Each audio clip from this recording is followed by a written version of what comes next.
Hi friends, ಹೇಗಿದ್ದೀರಾ? ಎಲ್ಲ ಚೆನ್ನಾಗಿದ್ದೀರಾ ಅಂತ ಅಂದ್ಕೊಳ್ತೀನಿ. ವರ್ಣಿಕಾ ಅಡುಗೆ ಮನೆಗೆ ಸ್ವಾಗತ. ಇವತ್ತಿನ ನೋಡೋದಲ್ಲಿ ಚಪಾತಿ ಹಾಗೆಯೇ ರೊಟ್ಟಿಗೆ ಹೊಂದುವಂತಹ ತುಂಬಾ ರುಚಿಯಾಗಿರುವಂತಹ ಒಂದು ಕಾಳಿನ ಪಲ್ಯನ ಯಾವ ರೀತಿ ಮಾಡೋದು ಅಂತ ನೋಡೋಣ. ಇದನ್ನು ಮಾಡಲಿಕ್ಕೆ ಮೊದಲು ನಾನಿಲ್ಲಿ ಒಂದು ಪ್ಯಾನ್ಗೆ 4ರಿಂದ 5 ಚಮಚ ಆಗುವಷ್ಟು ಎಣ್ಣೆನ ಹಾಕ್ಕೊಳ್ತಾ ಇದ್ದೀನಿ. ಸಣ್ಣ ಚಮಚೆಯಲ್ಲಿ ಒಂದು 4ರಿಂದ 5 ಚಮಚ ಆಗುವಷ್ಟು ಹಾಕ್ಕೊಳ್ಳಿ. ಹಾಗೆಯೇ ಅರ್ಧ ಚಮಚ ಆಗುವಷ್ಟು ಜೀರಿಗೆ ಮತ್ತು ಸಾಸಿವೆ. ನೋಡಿ, ಜೀರಿಗೆ ಸಾಸಿವೆ ಎಲ್ಲ ಈ ರೀತಿಯಾಗಿ ಸಿಡಿತಿದ್ದಂಗೆ ಒಂದು ಸೆಳಗುವಷ್ಟು ಕರಿಬೇವು ಸೊಪ್ಪನ್ನು ಹಾಕ್ಕೊಳ್ತಾ ಇದ್ದೀನಿ. ಹಾಗೆಯೇ ಇದ್ರ ಜೊತೆಗೆ ಒಂದು ಮೀಡಿಯಮ್ ಸೈಜಿನ ಈರುಳ್ಳಿನ ಈ ರೀತಿಯಾಗಿ ಉದ್ದವಾಗಿ ಕಟ್ ಮಾಡಿ ಹಾಕ್ಕೊಳ್ತಾ ಇದ್ದೀನಿ.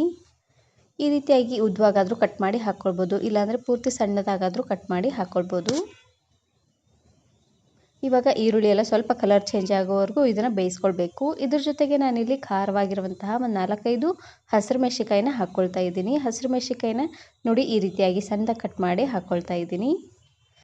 ನೀವು ಹಸಿರು ಮೆಣಸಿಕಾಯಿನಾದರೂ ಹಾಕ್ಕೊಳ್ಬೋದು, ಇಲ್ಲಾಂದರೆ ಅಚ್ಕಾರದ ಪುಡಿನಾದರೂ ಹಾಕ್ಕೊಳ್ಬೋದು, ಇಲ್ಲಾಂದರೆ ಹಸಿರು ಮೆಣಸಿಕಾಯಿ ಚಟ್ನಿ ಇರುತ್ತೆ ನೋಡಿ, ಅದನ್ನಾದರೂ ಹಾಕ್ಕೊಳ್ಬೋದು. ಇವಾಗ ಹಸಿರು ಮೆಣಸಿಕಾಯಲ್ಲಿರುವಂಥ ಖಾರ ಎಲ್ಲ ಚೆನ್ನಾಗಿ ಬಿಟ್ಕೊಂಡು ಈರುಳ್ಳಿ ಎಲ್ಲ ಸ್ವಲ್ಪ ಸಾಫ್ಟ್ ಆಗೋವರೆಗೂ ಲೋ ಫ್ಲೇಮ್ನಲ್ಲೇ ಇಟ್ಟು ಬೇಯಿಸ್ಕೊಂಡು ತಗೊಳ್ಳಿ. ನೋಡಿ, ಈರುಳ್ಳಿನ ಈ ರೀತಿಯಾಗಿ ಪೂರ್ತಿ ಸಾಫ್ಟ್ ಆಗೋವರೆಗೂ ಎಣ್ಣೆಲ್ಲ ಚೆನ್ನಾಗಿ ಫ್ರೈ ಮಾಡ್ಕೊಂಡು ತಗೊಳ್ಬೇಕು. ಈ ರೀತಿಯಾಗಿ ಮಾಡೋದ್ರಿಂದ ಪಲ್ಯ ತುಂಬಾ ಚೆನ್ನಾಗಿ ಬರುತ್ತೆ.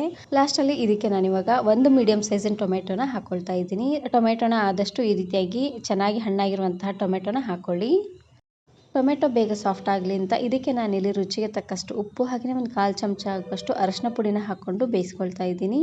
ನೋಡಿ, ಉಪ್ಪು ಹಾಗೆಯೇ ಅರಶಿನ ಪುಡಿನ ಹಾಕ್ಕೊಂಡು ಚೆನ್ನಾಗಿ ಇದನ್ನು ಈ ರೀತಿಯಾಗಿ ಮಿಕ್ಸ್ ಮಾಡಿಕೊಂಡು ಒಂದು 2 ನಿಮಿಷವರೆಗೂ ಹಾಗೆ ಇದನ್ನು ಬಿಟ್ಬಿಡಬೇಕು. ಟೊಮೆಟೊ ಸ್ವಲ್ಪ ಸಾಫ್ಟ್ ಆಗಬೇಕು ನೋಡಿ, ಹಾಗಾಗಿ ಇವಾಗ ನೋಡ್ತಾ ಇರ್ಬೋದು ಟೊಮೆಟೊ ಎಲ್ಲ ಪೂರ್ತಿ ಸಾಫ್ಟಾಗಿ ಚೆನ್ನಾಗಿ ಬೆಂದಾಗಿದೆ. ಇವಾಗ ನಾನಿಲ್ಲಿ ಸ್ಪೂನಿನ ಸಹಾಯದಿಂದ ಈ ರೀತಿಯಾಗಿ ನೀಟಾಗಿ ಸ್ಮ್ಯಾಶ್ ಮಾಡ್ಕೊಳ್ತಾ ಇದ್ದೀನಿ.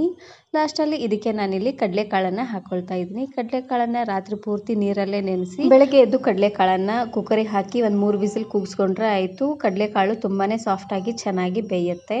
ನೋಡಿ, ಬೇಯಿಸಿರುವಂತಹ ಕಡಲೆಕಾಳನ್ನು ಹಾಕ್ಕೊಂಡು ಚೆನ್ನಾಗಿ ಈ ರೀತಿಯಾಗಿ ಮಿಕ್ಸ್ ಮಾಡಿಕೊಂಡು ಇವಾಗ ನಾನಿಲ್ಲಿ ಮೇಲ್ಗಡೆ ಮುಚ್ಚಳನ ಮುಚ್ಚಿ ಉರಿನ ಪೂರ್ತಿಯಾಗಿ ಲೋ ಫ್ಲೇಮ್ನಲ್ಲೇ ಇಟ್ಟು ಬೇಯಿಸ್ಕೊಳ್ತಾ ಇದ್ದೀನಿ.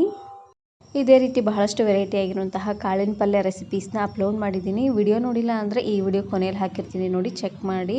ಈ ರೀತಿಯಾಗಿ ತುಂಬಾ ಸಿಂಪಲ್ಲಾಗಿ ಕಡಲೆಕಾಳು ಪಲ್ಯನ ಮಾಡ್ಕೊಳ್ಳಿ. ಮಸಾಲೆ ಹಾಕಿದ್ರೆ ಅಷ್ಟೊಂದು ರುಚಿಯಾಗಿ ಬರೋದಿಲ್ಲ, ಹಾಗಾಗಿ ತುಂಬಾ ಸಿಂಪಲ್ಲಾಗಿ ಈ ರೀತಿಯಾಗಿ ಕಡಲೆಕಾಳು ಪಲ್ಯನ ಮಾಡ್ಕೊಳ್ಳಿ, ಚೆನ್ನಾಗಿರುತ್ತೆ. ನೋಡಿ, 1-2 ನಿಮಿಷವರೆಗೂ ಚೆನ್ನಾಗಿ ಇದನ್ನು ಬೇಯಿಸ್ಕೊಂಡಿದ್ದಾದಮೇಲೆ ಲಾಸ್ಟಲ್ಲಿ ಇದಕ್ಕೆ ನಾನಿಲ್ಲಿ 1.5 ಚಮಚ ಆಗುವಷ್ಟು ಗುರೆಳ್ ಪುಡಿನ ಹಾಕ್ಕೊಳ್ತಾ ಇದ್ದೀನಿ. ಗುರೆಳ್ ಪುಡಿನಾದರೂ ಹಾಕ್ಕೊಳ್ಬೋದು, ಶೇಂಗಾ ಪುಡಿನಾದರೂ ಹಾಕ್ಕೊಳ್ಬೋದು, ಇಲ್ಲಾಂದರೆ ಎರಡನ್ನೂ ಒಟ್ಟಿಗೆನಾದರೂ ಹಾಕ್ಕೊಳ್ಬೋದು, ಚೆನ್ನಾಗಿರುತ್ತೆ. ಇದನ್ನು ನೀವು ಚಪಾತಿ, ರೊಟ್ಟಿ ಹಾಗೆಯೇ ಅನ್ನದ ಜೊತೆಗೂ ಕೂಡ ಸರ್ವ್ ಮಾಡ್ಕೊಳ್ಬೋದು. ತುಂಬಾ ರುಚಿಯಾಗಿರುತ್ತೆ ಅಂತಲೇ ಹೇಳ್ಬೋದು. ನೋಡ್ತಾ ಇರ್ಬೋದು ಎಷ್ಟು ಚೆನ್ನಾಗಿ ಕಾಣ್ತಾ ಇದೆ ಅಂತ ಕಡಲೆಕಾಳಿನ ಪಲ್ಯ. ನೋಡಿ, ಲಾಸ್ಟಲ್ಲಿ ಒಂದು ಸರ್ತಿ ಈ ರೀತಿಯಾಗಿ ಚೆನ್ನಾಗಿ ಇದನ್ನು ಮಿಕ್ಸ್ ಮಾಡಿದ್ರೆ ಆಯಿತು. ತುಂಬಾ ರುಚಿಯಾಗಿರುವಂತಹ ಕಡಲೆಕಾಳು ಪಲ್ಯ ರೆಡಿಯಾಗಿ ಹೋಗ್ಬಿಡುತ್ತೆ. ಈ ವಿಡಿಯೋ ಇಷ್ಟ ಆದರೆ ಈಗಲೇ ಒಂದು ಲೈಕ್ ಬಟನನ್ನು ಕ್ಲಿಕ್ ಮಾಡಿ, ಫ್ರೆಂಡ್ಸ್ ಆ್ಯಂಡ್ ಫ್ಯಾಮಿಲಿ ಜೊತೆಗೆ ಶೇರ್ ಮಾಡಿ. Thank you.